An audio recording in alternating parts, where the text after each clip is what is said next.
Ellen McCauley, Pray It Off, Syracuse, New York. A little funny story. Do you remember when anybody who was in session, gosh knows, 9 or whatever, I was trying to say P-O, and I was going to say pray it off, but I got them kind of mixed up, so I said pee it off. And Bob Frank loves it. So he's always going pee it off, pee it off. And then actually, if you drink your 8 glasses of water a day, it kind of is pee it off. So the other day I was writing to someone, and I was talking to him about the meeting and everything, and then I always reread I'm one of those old schools that check my work. So as I'm going through, I had said, instead of pray it off, I said pry it off. So I was thinking, that's kind of true too. For many of us, it's like we're prying it off. And you always can tell where I'm at with the topic. Are you addicted to drama? Peace and drama are opposites. And I want to talk about drama because there's life, and there's occurrences, and there's our reaction to it. So, for example, we got some very bad news. Yesterday our daughter Carol Ann was 6 weeks pregnant, and she lost the baby, and it was so heartbreaking, and she took it so bad. And Bob's at work, and I'm at work, and we're going to a separate place, and we're crying, and people say the platitudes. Oh, you're young. This happens for a reason. God's will be done, but you're still heartbroken. And then Vince texts us, and he's, got 103 fever, and then he's at NYU, and then, my knee's killing me, and I could just go on and on and on. And so I go home, and Bob goes to St. Camillus for me last night because I just could barely walk to get in. I says, all I want's a nice hot shower. So I go to get in the shower. I always put my expensive face wash on first. I put the hot water on. I have face wash, buck naked, get in the shower. You don't have to visualize it. And I looked, and there's no handle on the cold water faucet and had broken off, and I'm trying to move the screw. The hot water's I'm stepping out. So there I am. There's no cold water. It's scalding hot. I'm standing there. Now this drama was enough to send the old Ellen McCauley into a whirling dervish. I stack them up. There's CA, there's Vince, there's my knee, and now I can't even take a shower. So I thought for a moment, and I said, Lord Jesus, I'm naked with soap on my face, half my body's wet. And then he gave me this thought that I don't know if I would have come up with on my own. Ellen, you have 4 bathrooms in this house. All you have to do is walk to another shower. So that's exactly what I did. I walked out of my shower into the kids' shower, which in the 22 years we've lived in that home, I've never taken a shower in the kids' shower. Why? Why would I? And it was like uncharted territory. Oh my God, there's a shower curtain. Is there a mat? Is there this? Because the kids aren't home. I had to take out two years worth of hair out of the drain. I haven't been in there. I took a shower. So then here comes Bob from St. Camillus, because on the way home he stopped at the hardware store, and then he had this thought: what if Ellen tried to take a shower? Oh my God!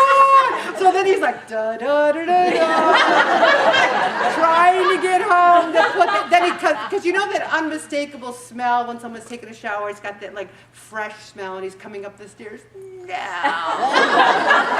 And there I am, all calm as can be. I said, yes, I took a shower in the children's shower because that's what God told me to do. There was absolutely no drama involved. I didn't extrapolate things out. I didn't stack up all the things. How many times have we done that? How many times have we poor me, poor me, poor me?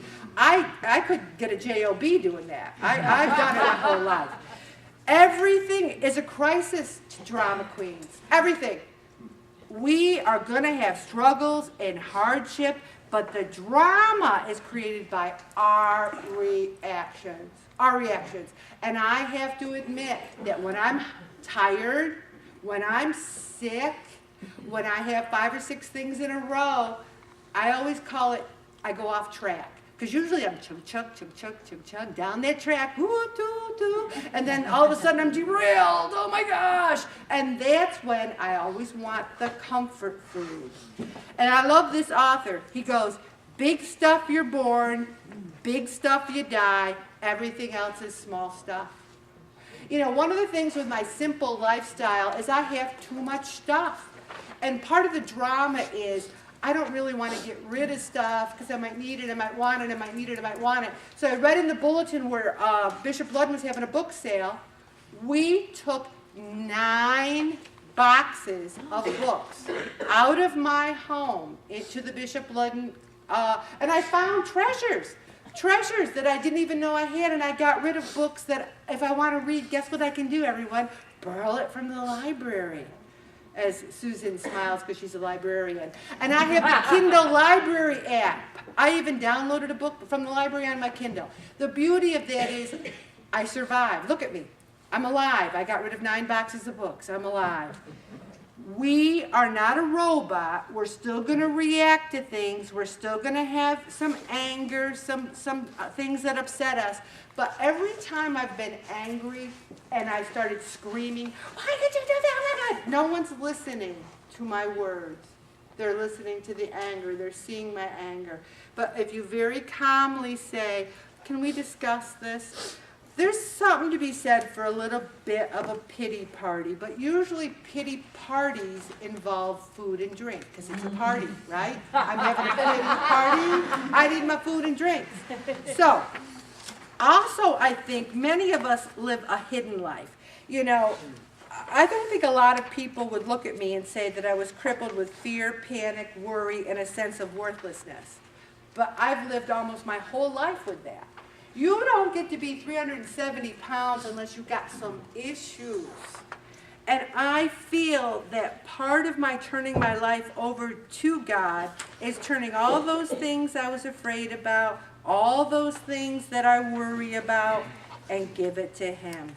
The bottom line is this: how you feel determines your attitude. Your attitude then determines your actions, which ultimately determines the outcome.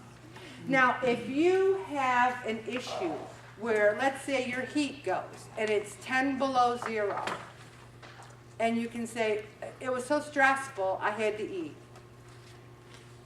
Or we say, well, you know, it was very cold, we got extra blankets, or I called my mom. We have cars, everybody. If our house is cold, maybe we're worried about the pipes, that's another worry. But if we're just worried about a couple of hours without heat, we can go somewhere. We need to find that other shower in our house so that we don't freak out over things. Also, there's certain things. You're in line for promotion and you didn't get it. That's a zig. But getting drunk over it doesn't mean the next day your boss is going to say, hey, I heard you got drunk last night, we're giving you the job now. I don't think that's going to happen. Or you're leaving for a vacation and your boss says that you need to stay. I had that happen to me. 5 years ago, we had our whole week vacation planned, and they said, no, you can't go. We actually canceled the week's vacation. I told Bob and Vince to go without me. They didn't want to. They said it was no vacation without me.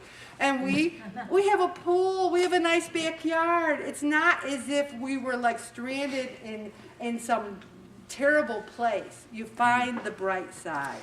Also, feeling bad about things won't change the outcome or solve the problem, and neither will eating. I want peace in my life, so the drama has to stop with me and reacting to other people's dramas. One of the things it talks about is like the news. Maybe you know someone in your life that's like, did you see about ISIS? Did you see ISIS took those 250 Christians? Well, what are they going to do with them? Now, then, as soon as somebody says it to me, my stomach starts getting a little tight. You start thinking what's going to happen. And maybe this person, every time you talk to them, has the same kinds of conversations. I know someone like that, so I talk to them every 2 months. It used to be every week, and then I kind of segued it to every 2 weeks, and now it's like every 2 months. And now it's gone extremely well. Like Bob will say, how was that conversation? I go, it was fine, because I can take it every 2 months. I just couldn't take it every week. So, and we also have to look at things as a momentary hiccup and say that this who will pass, what Jean always says. And here's an assignment, everyone. Can we give up the drama for the next 30 days? And here's signs that you're addicted to drama. You love to gossip. I really don't love to gossip. I really like facts. Like if someone came up to me and said, did you hear what happened to blah, blah? She fell on the ice and broke her leg. I don't think that's gossip. That, to me, is a fake. But if you said what it said, if she lost a few pounds of big fatty McFats, she might not have fallen and broken her leg. Now that's getting into a more gossipy, more negative thing. So you have to see where you are there. You're always in the middle of a crisis. Ever see those people like Pigpen? They come in and there's this miasma around them. I'm in a crisis.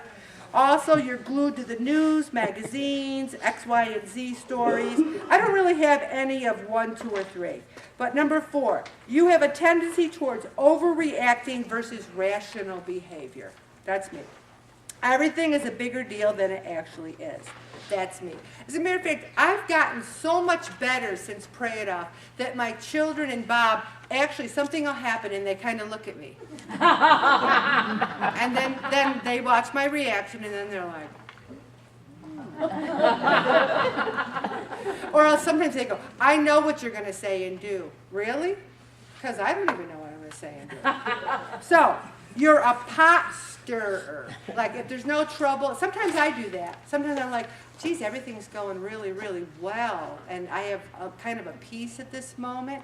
But I better check the weather report for tomorrow and see if there's going to be snow. Ever do that? Ruin your own peace? All right. 7 crucial steps to minimize the drama in your life. When you are not honoring the present moment by allowing it to be, you are creating drama. This person was attracted to drama like moth to a flame. And I like this one. It's easier to blame the world and stay the same than it would be to really see myself and make a change. Isn't it so much? I'd lose weight, but my job, my kids, my husband, my house, the weather, the this, the that. Recognize when you might be creating drama and just stop. Be focused, calm. Are you looking for excitement? See, I never created drama because I was bored, because I'm never bored.